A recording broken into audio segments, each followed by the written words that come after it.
Le Didactix LIM accompagne la technomallette des instruments de mesure, elle aussi nommée LIM pour les instruments de mesure. Ce pack propose à vos élèves de 5e ou de 4e de manipuler certains instruments de mesure pour apporter les compétences décrites dans le thème du cycle 4, la modélisation et la simulation des objets et systèmes techniques.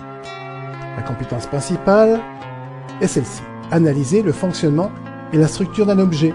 L'élève devra être confronté à des mesures de grandeur de manière directe ou indirecte. Il utilisera des instruments de mesure usuels. Il devra comprendre le principe de fonctionnement d'un capteur, d'un codeur, d'un détecteur. Il devra définir la nature du signal, ou analogique ou numérique. Il devra définir la nature d'une information, logique ou analogique. Les activités proposées s'intègrent parfaitement dans le programme de la technologie au collège.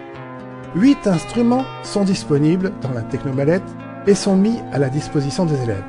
Un thermomètre infrarouge, un télémètre, un luxmètre, un tachymètre, un wattmètre, un anémomètre, un gaussmètre et un sonomètre. Vous pouvez ainsi partager votre classe en 8 groupes, de 3 ou 4 élèves. Chaque groupe prend alors en charge un instrument de mesure. Le logiciel Didactix propose une séquence pour chaque instrument.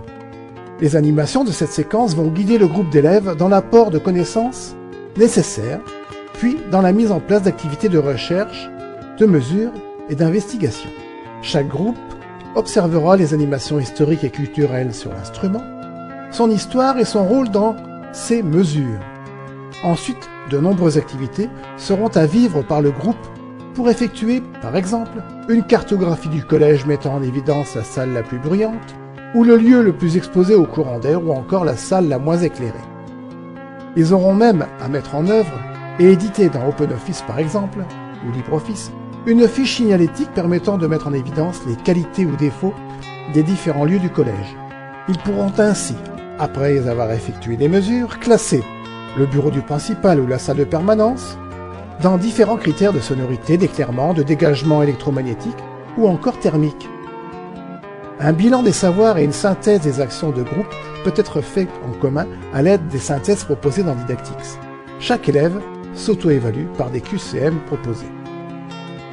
Bien sûr, les travaux de groupe sont des documents à rendre et le professeur pourra les évaluer, les corriger, les noter. Lorsque chaque groupe a terminé toutes les activités et documents demandés, vous pouvez choisir de réaliser les synthèses des travaux de groupe. La période sur la mesure est donc ainsi terminée.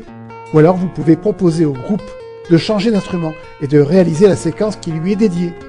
Ceci doublera ainsi la longueur de la période consacrée à la mesure. Autre astuce d'organisation disponible. Pour plusieurs raisons, vous ne souhaitez voir que la moitié de la classe sur les activités de mesure. Eh bien le chapitre 10 est consacré au dessin en 3D du wattmètre qui est dans la technomallette.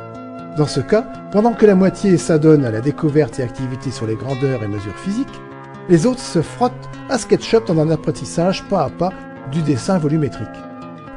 Voilà, pour voir les détails et les vidéos extraites de ce Didactix, rendez-vous sur le site xinops.com.